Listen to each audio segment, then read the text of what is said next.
Good afternoon, fellas. As you can hear, my name is Tomotaka. I'm from the Portland International Christian Church. I work as a mercy coordinator. I'm also the singles ministry leader down in Portland. So it's awesome to have you guys out here. So I know I'm the first guy that's going here. And I know I saw a lot of you guys over at Wendy's. And I know some of you think being bold is getting that Baconator with all the vegetables, with the lettuce, the tomato, the onion, the pickle, the bacon, the double meat, and the cheese. Eric, do you know what I'm talking about? All right, well, I have been given a title today, and that title for my lesson is The Bold Faith of Abraham. And if you look up here on these banners here, you see in Portland, it says faith. You see in Seattle, it says faith. You see in Eugene, it talks about faith. And that's why we're going to talk about the bold faith of Abraham today. All right, if you guys could turn over to Hebrews 11, we're going to look at what bold faith means. In Hebrews chapter 11, I can't wait for you guys. I don't have much time. In verse 1, it says, "Now faith is being sure of what we hope for and certain of what we do not see." Boldness when it comes to Abraham in Genesis 18, where he's pleading for Sodom, where he goes, hey, 50 people, 45, if there's only 40, 30, 20, 10 righteous people there. He said in his boldness, he's asking God to definitely save Sodom there.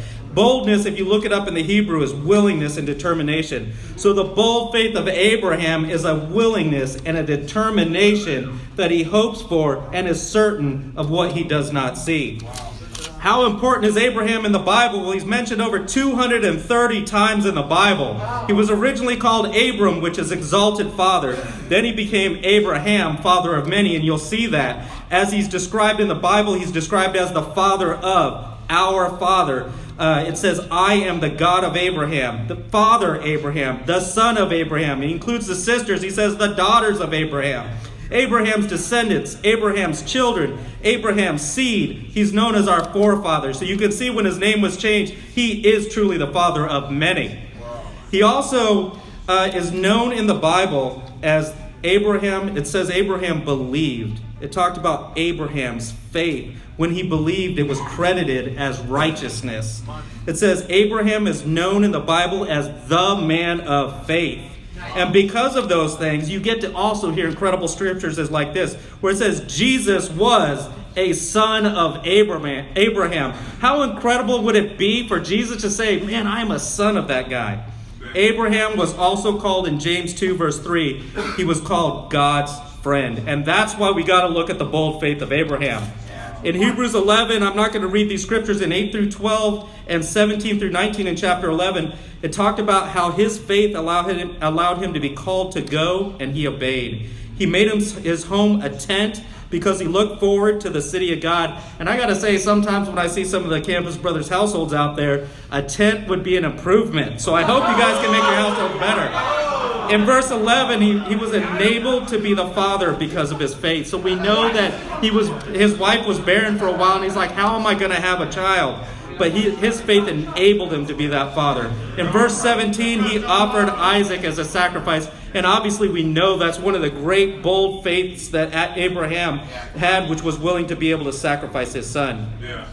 So how do we get to the bold faith where a man is willing to sacrifice his son for God? It does not start there. It starts with his life before. And if you want to have the bold faith of Abraham, it can't start with going, man, I would sacrifice my own son. Because if that's all you're thinking about, you will never get there and never truly make the decision. The decision has to be made throughout your life so you build your faith so it can be incredibly bold like that. In Genesis 12, we don't have to turn there, but Abram was 75 years old when he told him he would make him into a great nation.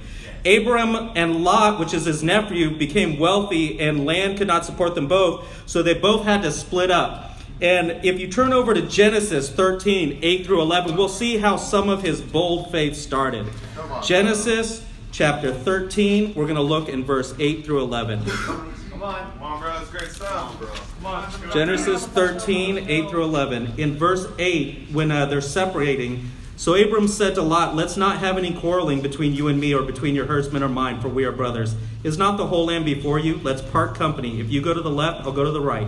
If you go to the right, I'll go to the left. And here's how Lot decided what to do. Lot looked up and saw that the whole plain of the Jordan was well watered, And that's what he chose. And that's actually where Sodom is. So we can see he got himself into trouble later on by looking at what he saw, what the world saw as good. In verse 14 through 18, let's look at the faith that Abraham had.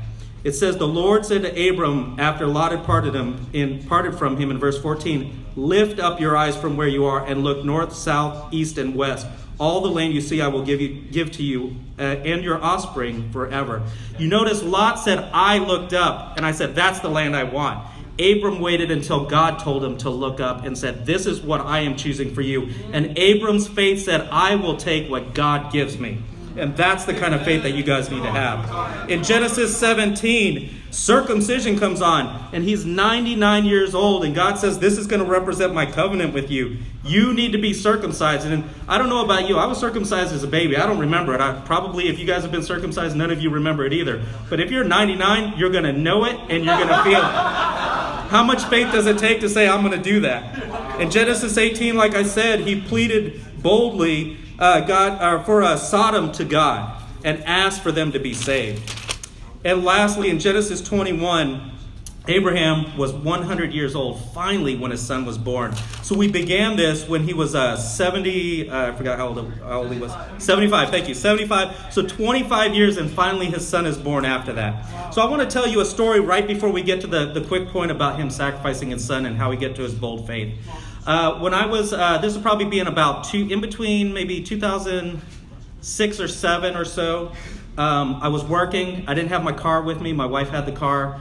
And I got a phone call, and we had our neighbors that we would switch off depending on our schedules, and they would take my son to school, or we would take their son to school and wait for him at the bus stop. So it was their turn to take my son.